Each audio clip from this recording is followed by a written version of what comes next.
એક ભાઈને મેં પૂછ્યું તમારો દીકરો શું કરે છે? મને કે ઠાગા થૈયા કરે છે. હવે આ ગામડાનો દેશી શબ્દ છે. મેં કીધું આ ઠાગા થૈયા એટલે? તો મને કે નોકરી કરતો તો હમણાં મને કે બાપુજી ઘરનો ધંધો કરવો છે, એ કે લાખ રૂપિયા આપો. તો કે મને એમ થયું ઘરનો ધંધો કરતા હોય તો સારું, કે 1 લાખ રૂપિયા મેં એને આપ્યા. તે 6 મહિને 1,30,000 મને આપ્યા. મને એમ થયું 30,000 તો કમાઈને દીધા. તો વળી એ કે 2-3 મહિના પછી કે બાપુજી 3 લાખ રૂપિયા આપો, ધંધો થોડોક વિકસાવવો છે. તો એ 1 લાખ લઈ ગયો, એકને 30 આપી ગયો, પાછો 3 લાખ લઈ ગયો, અને પાછો કે એક દી આવ્યો તો 3.5 લાખ રૂપિયા આપ્યા. તો મને એમ થયું કે હવે હરડે ચડી જાય.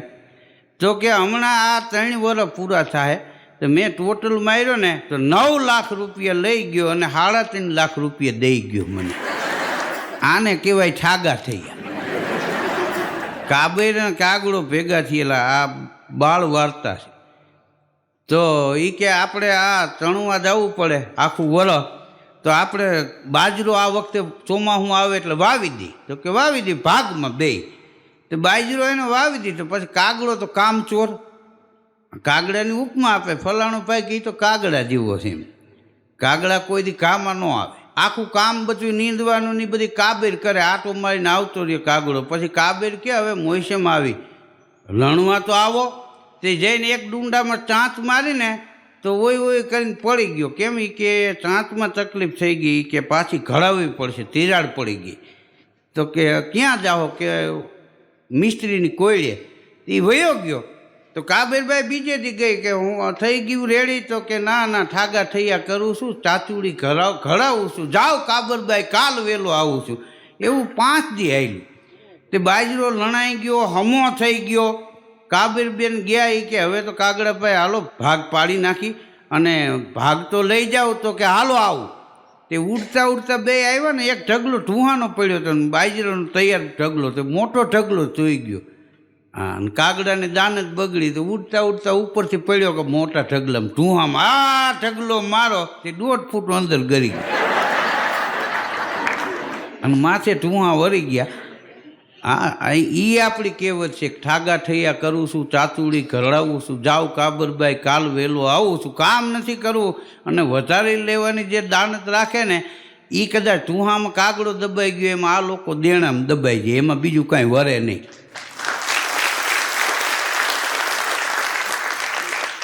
હા, એક દી એક ભાઈ, એક એનો મિત્ર કોન્ટ્રાક્ટર, એને કીધું એ કે મારે ઘેરે 4 લાદી કે બોદી થઈ ગઈ છે તો કાચવી પડે એમ છે. તો કે હવે એ 10 મિનિટનું કામ છે, એમાં કાંઈ ચિંતા ન કરતા, હું આવ્યું છું એક દી આટો મારું. તે એમ કરતાં 15 દિવસ તો એ આવ્યો, આવીને હથોડો લઈને બીજી 4-5 લાદી ક્રેક કરી. પછી કે હવે તો કે આટલું બદલાવ, કલર ફેર થાય ને એના કરતાં આખી દિવાલની જ કાઢી નાખી. આ તો ઓલો કે કાઢ નાખો, કાંઈ વાંધો નહીં, બીજી લાદી નાખી દેવું. તો કે હું તો કારીગર છું, એનો તો મજૂર આવે, હું થોડો લાદી કાઢું. તો કે મજૂરને મોકલજો. તો 7-8 દી મજૂર આવ્યો. તો મજૂરે હથોડો લઈને આવ્યો ને હથોડા સાપ. તે લાદી કાઢવામાં દિવાલ આખી તોડી નાખી. બોલે આ તો દિવાલ તૂટી ગઈ. તો કે આમાં પાઇપ ફિટિંગ ન કરવા જાય. કોણ ફિટ કરી ગયા હતા? કોને બને? ભાઈ કે અમે વેચાતા મકાન લીધા, માથા કોઈ કરીમાં. તો દિવાલ પાછી ચણાવી. તો હવે લાદી આપણે ફિટ કરી દઈએ ને. તો બજારમાં ગયો હતી કે હવે મળતી નથી આવી લાદી. તો હું છગનભાઈને લાદી લેવા મોરબી જવાનો છું, હારે નાખતો આવીશ તો આરો હાર થઈ જાય. તે 1.5 વર્ષ કાઢ્યું. હા, ઓલા ભાઈ મને કે હગાવાલાનો ફોન આવે છે, એ પૂછે ઓલી લાદી થઈ ગઈ. આને કહેવાય ઠાગા થઈ. તમે કામ બતાવો ને તો 10 મિનિટ કહે, પછી કામ કરવામાં 10 મહિને કામ કરતા નથી. માણસ ધંધા ઉપર જાય અને ઘેરે પાછો આવે, એમાં તફાવત એ છે, ધંધા ઉપર જાય ત્યાં ધીમો હાલે છે અને પાછો ઘેરે આવતો હોય ઝપટ રાખે છે. જો ઘેરે આવવામાં ઝપટ રાખે એટલી માણસ ધંધા ઉપર જવામાં ઝપટ રાખે તેને કોઈ દી વાંધો ન આવે. બેંકમાં બોર્ડ માર્યું કે પીળા માલ ઉપર લોન મળશે. તો એક ભાઈ ગયો લાઈનમાં ઊભો રહ્યો. બેંક મેનેજર કે ભાઈ બોલો, કે લોન લેવી છે, પીળો માલ છે કે હા લેતા આવ્યા છો કે ના? તો કે લેતા આવો. તો હળદરનું ડબલું લઈને ગયું. લે આવ્યા પીળો માલ કે હા તો લાવો એ કે તે થેલીમાંથી કાઢ્યું પીળા હળદરનું ડબલું કે આ પીળો માલ એ કે આ પીળો માલ ન હાલે તો કે હોનું હોય તો વેચી ન લેવી આ હું કામ ધક્કા ખાય આમને એમ કે બોર્ડ મારીને બેઠા છો પીળા માલ ઉપર રૂપિયા મળે સાહેબને ખખલાવો માંડ્યું બોલો. તમે જો ઘણા પાસે તમે રૂપિયા માગતા હોય ઉઘરાણીનો ફોન એને કરો તો શમશાન યાત્રાની ગાડી જતી હોય ને હે રામ નિયાદીને ફોન ઉપાડે કે ભાઈ હું શમશાન યાત્રામાં છું 2 દી પછી કરો. આપણે સાહેબ રામ બિચાર કોણ એનું ગુજરી ગયું છે. અને જો તમે ફોન કરો અને એ ગાડી પાસે ઊભો હોય હે રામ થતું હોય તમે એમ કહો ને કે ઓલા 50,000 લઈ જાવ એ કે હમણાં વીથી પૂરી કરીને 1.5 કલાકમાં આવું. દેવામાં માણસ નથી આવતા, લેવામાં માણસ હળી મૂકે છે. બોલો, મામલતદાર કચેરીએ બોર્ડ માર્યું કે અહીંયા કામ સિવાય કોઈએ બેસવું નહીં. તો એક દી સાહેબ આવ્યા 11 વાગે, ત્યાં તો 5-7 બાયું મગ હમા કરતા હતા ફૂપડા લઈને. બોલો નિયા સાહેબે આમ બધું જોયું એ કે અહીંયા બોર્ડ માર્યું કામ સિવાય બેસવું નહીં, કેમ અહીં બેઠા? તો કે અમે ક્યાં કામ સિવાય બેઠા છે, મગ હમા કરી છે. તો કે પટાવાળાએ ના ન પાડી. તો એ હું ના પાડી કે અમે કીધું ફળિયામાં ગારો છે એટલે અહીંયા હમા કરી છે. પટાવાળો ક્યાંય ગયો કે એ તો અમારા સારું ચાનું કહેવા ગયું છે. હવે મૂળ પટાવાળાને એમ કે સાહેબે મગ લીધા છે ને આ બાયું એના મગ હમા કરવા આવ્યા. સ્કૂલમાં ગણિતનો પીરિયડ હાલતો હતો, એમાં માસ્ટર સાહેબે વળી બ્લેકબોર્ડમાં લખ્યું કે 11 ને 5 ભાગો. તે છોકરા દફતર લઈ લઈને હળી મેલી બહાર દોડી. હેડ માસ્ટર આડા ફરી ગયા, ક્યાં જાવ છો? તો કે ઘેરે. કેમ? એ કે સાહેબે અંદર લખ્યું છે કે 11 ને 5 ભાગો. પછી સાહેબ ત્યાં ગયા લખ્યું હતું 11 ને 5 ભાંગો આને. માન છોકરાઓને સમજાવીને પાછા વાય. છોકરા ભગવાનનું રૂપ છે પણ માપે હોય તો નકર અઘરા પડી જાય. એક છોકરો બજારમાં નીકળ્યો ને તેમાં રૂપિયો એક બીજા છોકરાને પડી ગયો, એની માથે પગ દઈને ઊભો. બોલો, હા તે ઓલો છોકરો સ્કૂલે મોડો પૂગ્યો. સાહેબ કે કેમ મોડો આવ્યો? કે સાહેબ મારો રૂપિયો ખોવાઈ ગયો. તો સાહેબ કે અરે બિચારાનો રૂપિયો ખોવાઈ ગયો. ત્યાં આવડો આ આવ્યો. તો કે કેમ મોડો આવ્યો? તો કે આ મોડો આવ્યો કે એનો તો રૂપિયો ખોવાઈ ગયો. તો કે એની માથે પગ દઈને તો હું ઊભો. હવે એ જાય પછી આને કાઢું ને. એક ભાઈ વિદેશમાં ગયા, કામિની પૂછે કંસને કયો ભલેરો દેશ? તો કે સંપત્તિ હોય તો દેશ ભલો, નહીતર ભલો પરદેશ. રૂપિયા હોય તો આપણો દેશ સારો, રૂપિયા ન હોય તો પરદેશ વહી જવું. વિદેશ વહ્યા જાય સુખી શું કામ થાય છે કે હવે ત્યાં કંઈ કોઈની હગાઈના આમંત્રણ ન હોય, કોઈના સીમંતના આમંત્રણ ન હોય, કોઈનો ખરખરો ન હોય. ત્યાં તો એક જ કામ. અહીંયા આપણે જાજા વ્યવહારે ઠકવી દઈએ. આ વ્યવહારે માપે તોલે રાખો તો વાંધો ન આવે. એક સમયમાં 35 માણા લગ્નના પ્રસંગમાં થતા હતા. આ સીમંતના પ્રસંગમાં જ બાયું લાડવા લઈને આવતા. તો પુરુષો તો ખેરેનું હોય તો વાળી હોય 8-10 બાયું એ કામ પતાવી લેતા. અટાણે 800 માણાના જમણવાર તો સીમંતમાં થાય. આવા સીમંત કરવામાં શ્રીમંતાઈ ભૂહાઈ જાય. એમ સમયને અનુસંધાને હાલવું. વિદેશમાં એ ગયો ને 15 પાછો આવ્યો. તો કોકે પૂછ્યું એલા તું તો 2 વર્ષ માટે વિદેશ ગયો તો અને 15 દીમાં પાછો કેમ આવતો રહ્યો? તો કે વાયરનું કટિંગ કરતો હતો ને અંગૂઠામાં છીણી લાગી. તો એ કે ધનુરનું ઇન્જેક્શન તો ત્યાં જડે નહીં. એ ધનુરનું ઇન્જેક્શન લેવા અહીંયા આવ્યું મહેતા સાહેબની ત્યાં. અને કે હવે તો આપણા ગુજરાતી ત્યાં વચવા માંડ્યા છે એવું લાગે તો મહેતા સાહેબને ત્યાં લઈ જવા છે કે ફટ દઈને દઈ તો દે. આ પણ ધનુરનું ઇન્જેક્શન કીધું ન્યાય મળતું હોય, નામ ફેર હોય. આ તમારે તપાસ કરવી છે. આ મહેતા સાહેબ પાસે ધનુરનું ઇન્જેક્શન છે એવું નથી. આપણા દેશમાં છે એવું નહીં, વિદેશમાંય છે. વિદેશમાં જઈને માણસો કામ કરે છે અને એનું અડધું કામ જો આપણા દેશમાં કરે ને તો વિદેશ આપણા દેશમાં ખડું થઈ જાય. આપણે વિદેશમાં ન જવું. પરિવારમાં જેટલા માણસો હોય બધા વિદેશમાં કામ કરે. અહીં તો 1 જણો કામ કરતો હોય ને 7 જણા રાટા મારતા હોય. જાજુ જીવે મોટો. અને એ જે કામ ઉપર જતો હોય એ ટાઢી રોટલી ખાતો હોય. ગરમા ગરમ તો આવડા ઝાપટી ગયા હોય 11:15 વાગે, કારણ કે એને તો બીજું કાંઈ કામ ન હોય. હા, તમે જો સવારે 11 વાગ્યા સુધી તમને કોઈ જગાડે નહીં પરિવારમાંથી, એટલે નક્કી કરી લેવાનું કાં તમારી આવક બહુ છે, તમે બહુ કમાવશો, અને કાં નક્કી કરી લેવું કે પરિવારને તમારી કોઈ આશા નથી. મર હું તો એ કે હમણાં જાગીને ચા પીને ફોની નોટ માગશે. હા, ફાકીના બિલ ભરવા છે ને બોલો. માણસને આગળ આવવું હોય તો સાંજે વહેલું સૂઈ જવું જોઈએ ને સવારે વહેલું જાગી જવું જોઈએ. હા, આપણે અત્યારે તકલીફ એ છે કે અમુક માણસો એ કે મને તો 3 વાગ્યા સિવાય નીંદર જ ન આવે. તો કીધું ક્યાંક રાઈટ પારીમાં લઈ જાય ને અડધું રોજ તો ભરાઈ જાય.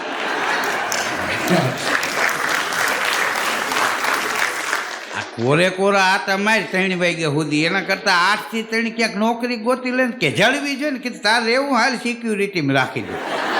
એ હહુડી વગાડતા મને ન આવડે, તને હું પાવો દેવો નહીં. અમારે હું કામ કરવા હે ને ઘણાય કામ છે, નથી કરવા એને જ નથી. બોલો, સવારમાં માણસ વહેલો જાગે અને વહેલો કામે ચડી જાય, સાંજે માણસ વહેલો સૂઈ જાય અને પાછો સવારે વહેલો જાગી જાય, એની તંદુરસ્તી સારી રહે અને 2 પૈસાની આવકમાંય વૃદ્ધિ થાય. હા, કામ હોય ને માણસ નો ઉઠતા હોય ને મોડા સુધી જાગતા હોય બરોબર, વિના કારણે માણસ જે જાગે છે ને અડધી રાત સુધી એન્જિન વિના ડબ્બા રખડે એમ રખડતા હોય. બોલો. હા, હમણાં એક છોકરો 19 વર્ષનો લીવના લઈને નીકળ્યો હતો, પોલીસવાળાએ રોક્યો, અહીંયા આવ, એટલે લાઇસન્સ આવતું રોક્યો હતો. પણ બાજુમાં આવ્યો ને પોલીસવાળો કે તારા મોઢામાં દેશી દારૂની વાસ આવે છે, આવડી ઉંમરમાં દારૂ પીશ? તો કે સાહેબ હું નથી પીતો, મારા બાપુજીએ કોઈ દી નથી પીતો. તો આ વાસ તો આવે છે? તો કે મારા દાદા બહુ પીતા. 3 પેટી સુધી બાઈશ આવી. બોલ, એ કેવો પીતો હોય છે. 2 સુરદાસ એક દી 200 આવી ગયા. બોલો, ગામના ભેગા થઈ ગયા, નોખા પાડવાની ખૂબ કોશિશ કરી. સુરદાસ નોખા નહોતા પડતા, જપા જપી મારતા 2. એમાં એક માણસ આવ્યો, ડાયે માણસ કોક હોય ને, એટલે શું છે આ બધું? અરે કે આ 1 કલાકથી સુરદાસ 200 આવ્યા, નોખા નથી પડતા. કે તમે કાંઈ કીધું? ઘણું કીધું, નથી નોખા પડતા. કે હવે શાંતિ રાખો, મને એકને સાંભળો. કે શું? કે ઉભા રહ્યો. બાદ ચાતા સુરદાસને ન્યા જઈને મોટા અવાજે ઓલો બોલ્યો, એલા કે આ એકના હાથમાં છરી છે, કોકને અડી જાય ને આંતેડા બહાર નીકળી જાય. 2 સુરદાસ નોખા પડીને હાલતા થઈ ગયા. એને તો ખબર નહીં કોના હાથમાં છરી છે.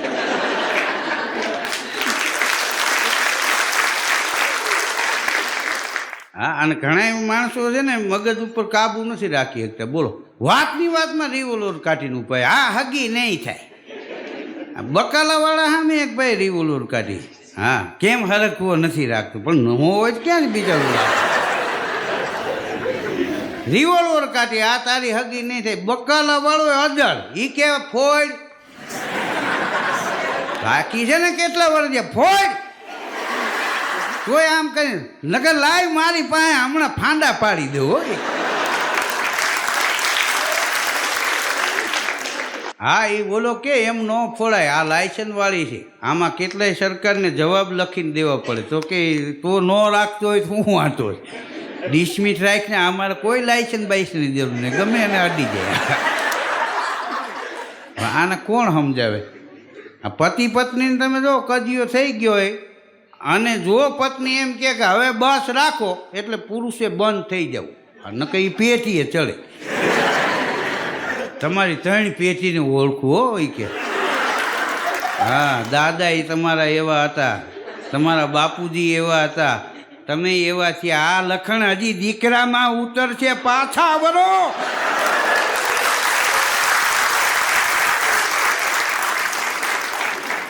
હા, એક ભાઈ એના મિત્રને કહેતો હતો કે મારામાં રહેલી ખૂબીઓની મને ખબર છે, પણ મારામાં રહેલી ખામીઓની મને ખબર નથી. તેનો મિત્ર કે એ શું મોટી વાત છે, ઘેરે જઈને તારી ઘરવાળીને કે ને કાં જાડી, ખાલી એટલું કહી દે.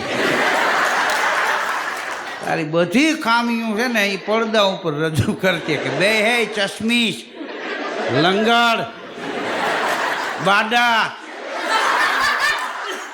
કાન બઠિયા, ક્યાંય સુધી સંભળાવે. બોલો, આપણે કોરોના વહી ગયા પછી 2 સાસુઓને ઝઘડો થઈ ગયેલો ને હામાં ઉગ્રતા પકડાઈ ગયેલી, ધબધબાટી બોલે. એમાં એનો છોકરો બીજા માળે બારીએ ઊભો હતો ને એના નાનીને આવતા જોઈ આવીને તે નીચે ઉતરીને એના પપ્પાને કે ભાગો, કેમ કે હજી ત્રીજી લહેર આવે છે.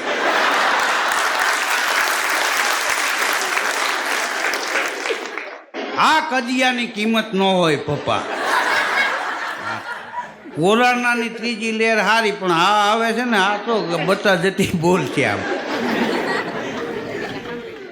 મૂળ તમે જોવો ને તો કિંમત છે ને એ કજિયાની ન હોય, કિંમત વ્યક્તિની હોય. આપણે ઘણા નથી કહેતા તમે અમારી કિંમત ન કરી, તો એક જણો કે 800 કરી બોલ.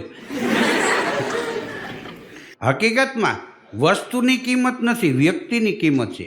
હા, ગાંધી બાપુના ચશ્મા કરોડો રૂપિયામાં વેચાય, મોદી સાહેબનો સૂટ છે ને એ કરોડો રૂપિયામાં વેચાય, ને આપણા 3 જોડી કપડાં આપો ને તો એ પ્લાસ્ટિકની ડોલને તીનની ચપેલી જ આવે. સારા એરિયામાં વીઆઈપી એરિયામાં 3 જણા વાતો કરતા. સરકારને એ કે કાંઈ ખબર નથી પડતી. કેમ? એ કે અહીં બસ ડેપો પાસે કેટલી જગ્યા પડી મોટા, અને રેલવે સ્ટેશન ઠેઠ બારોબાર કર્યું. એ કે આ 70 રૂપિયામાં એ કે આપણે બહાર ગામથી આવી જાય ને કે 150 રૂપિયા તો રિક્ષાવાળાને દેવા પડે. તો અહીંયા બસ સ્ટેન્ડની બાજુમાં જઈ ગયા, ત્યાં રેલવે સ્ટેશન ન કરે. આને કોઈ કહેવાવાળું નથી સરકારને. તો ઓલા એના ભેગા ઊભાથી એના જેવા હોય તો જ ને ઊભા હોય ને ત્યાં. એ કે મોટા તારી વાત સાચી. એમ તો અહીંથી ગામના આગેવાનો ગયા હતા, મુખ્યમંત્રીને રજૂઆત કરી. આખી રજૂઆત મુખ્યમંત્રીએ સાંભળ્યા પછી એટલું બોલ્યા કે ભાઈ તમારી વાત સાચી છે, પણ ટ્રેનના પાટા હોય ત્યાં જ રેલવે સ્ટેશન થાય. તમે કયો ત્યાં ન થાય. નો માયનાય નો જ માયનાય કે બોલો. એને એ ખબર નથી કે ટ્રેનના પાટા બારોબાર હોય તો આ રેલવે સ્ટેશન ગામમાં ક્યાં જ થાય. તો સરકારનો વાંક કાઢીને બેઠા. બોલો, એને શું વાંક છે ને એ કહેતા જ નથી. હજી ઘણા એવા માણસો છે દવાખાને જઈને ઊભા રહે, શું થાય કે તમે ડૉક્ટર છો, તમને ન ખબર હોય. હવે કાકા તને હું ધોરણે બોલી, સાહેબને શું ખબર હોય? હું ડિગ્રીઓ લઈને બેસી ગયા લે. હા, અને ડૉક્ટર સાહેબ બિચારા પૂછે તો ખરા ને, તમને કાંઈ તકલીફ થતી હોય તમે કયો તો એ પ્રમાણે જોવે. એમને એમ જઈને ઊભા હોય, બોલો કે શું થાય છે, કે તમે ડૉક્ટર છો, જોઈ લ્યો. હા, સાહેબને કુંમરે નાખી દે. હા, ઘણા હજી ઉતારમાં દવા લઈ જાય. એ કે સાહેબ દવા હારી દે, હાજા થઈ જાય પાછા જે પૈસા દઈ દે ને. મેડિકલ સ્ટોરવાળા હોય ને ત્યાં જઈને કેટલાય તમે જો પૂછે, એ કે હળવદ જવાની બસ કેટલા વાગ્યા આવે, તો કે એ અહીં ન પૂછવાનું હોય. તો એ કે અહીં શું થઈ રોડ માથે બાયણું ખોલીને બેઠો, તો એ સારું બેઠો. હા, કાલે સવારે કોઈક તેલના ડબ્બાના ભાવ પૂછશે. એક ભાઈ એક દી એના મિત્રને કહેતો હતો, એ કે આ હાઈફાઈ યુગ છે અત્યારે, અને તું જૂનું હોન્ડા લઈને હળિયું કાઢે છે, રેખડા રાખે તો તને કાંઈ થતું નથી કે ના રે ના. એ કે અટાણે વીઆઈપી ભલે ગાડીઓ રહે, ગમે એવી ઓલવો ગાડી નીકળે ને તોય મારા પેટનું પાણી ન હલે, કારણ કે ઇંગ્લિશ ફિંગ્લિશ આપણને ન ફાવે. દેશી ભાઈલાને તો કે દેશી જ ફાવે. હા, પણ એ કે હમણાં હોન્ડામાં તકલીફ એ થઈ ગઈ છે, એ કે હું પહેલેથી જ અડધું ઘાસલેટ નાખું, અડધું પેટ્રોલ નાખું. તો કે ધુવાણાની લીટીએ લીટીએ ઉઘરાણીવાળા આવેલા આવે છે. 30 લોગીઓ લાગે આમ. તો કીધું પણ હું કામ ઘાસલેટ નાખે, તો કે હવે આને બંધાણ થઈ ગયું, નકરું પેટ્રોલ નાખું તો તાકાત નથી કરતી, કારણ કે એના વાળ ફૂલાઈ ગયા હોય ને આ મિક્સ પી પીને. જૂનું હોન્ડા લઈને નીકળીને બીજે હારી હારી ગાડીઓ નીકળે, કાંઈ ન થાય. મને કે ગમે એવી મર્સિડીઝ નીકળે, રેન્જ રોવર નીકળે, આ ઓલવો નીકળે, મને કાંઈ 1.5 કરોડની ગાડી લઈને બાજુમાં વહી જાય, મારા પેટનું પાણી ન હલે. પણ જો કોક એમ્બેસેડરનું ભાઠું શણગારેલ લઈને નીકળે વરાજો, ત્યાં મારા દિલના ટુકડા થઈ જાય કે આપણે ધરતી માથે ધક્કો છે એમ. કારણ કે 48 વર્ષ સુધી કે કોઈ જોવા ન આવ્યું, કે બાંધતા તો ત્યાં જોવા આવ્યા, અમે મૂંગા બેઠા ત્યાં ન આવ્યા. પણ કીધું તમે કામ કરો તો કોઈક જોવા આવે. તમારા ખાતામાં કેટલા રૂપિયા છે એ લોકો ન પૂછે, તમારો દીકરો શું કામ કરે છે એ પૂછે. એક ભાઈને પૂછ્યું તમારો દીકરો શું કામ કરે છે, કે એ અમારે જોવાનું, તમે અહીં પંચાયત કરવા આવ્યા છો ખગપણનું નક્કી કરવા આવ્યા. બોલ. પછી બીજા માણસો થઈ ખાય કે ભાઈ એમ કહેવાય કે હા મેં કહી દીધું આંટા મારે 2 ઠળક. તો કે એમ કયો તો હગાઈ થાય, કે એ કે થાવી હોય થાય, ન થાય તો કાંઈ નહીં. આજ અમે મોટી મોટી વાતો કરી, કાલે હગાવને ખબર ન પડે, ફૂપી વાત નહીં કરવાની, ભલે આના લીલ પૈણાવો પડે, બાકી નથી કાંઈ કરતા, નથી જ કરતા. હવે આવી શક્યતા લઈને નીકળે છે. આપણે અટાણે તમે જો ઘણા ત્યાં લગ્ન પ્રસંગમાં જાય તો જેને ત્યાં લગ્ન હોય એ પાછા આવ્યા હોય એને કે ભાઈ જમીન જાય. એક જણો કે ભાઈ જમવા જ આવ્યા છે, હું નકરા ચાંદલા કરવા આવ્યા હે. હા, અને ફોટા પાડે ને અને એ આ બધું જરૂરી છે. હવે પાસપોર્ટ બનાવો ને તો એમાંય તમે જો આ લગ્ન રજિસ્ટર માગે કે આ લગ્નની કંકોત્રી માગે, હગાવાલાઓના ફોટા માગે અને ન્યાય ગીત ગાતા હોય. ગોરદાદા સાક્ષી છે, જાનૈયા વકીલ છે, માંડવિયા તમે આખા રહીજો, કન્યા રતન અણમોલ છે. હવે કીધું તો આવ્યા પછી ખબર પડે. ખેતી કરે એને ખબર પડે ને વેપાર કરે એને વીતે, દી ઉગે ને દનૈયા ચડે એને કોઈ ન જીતે.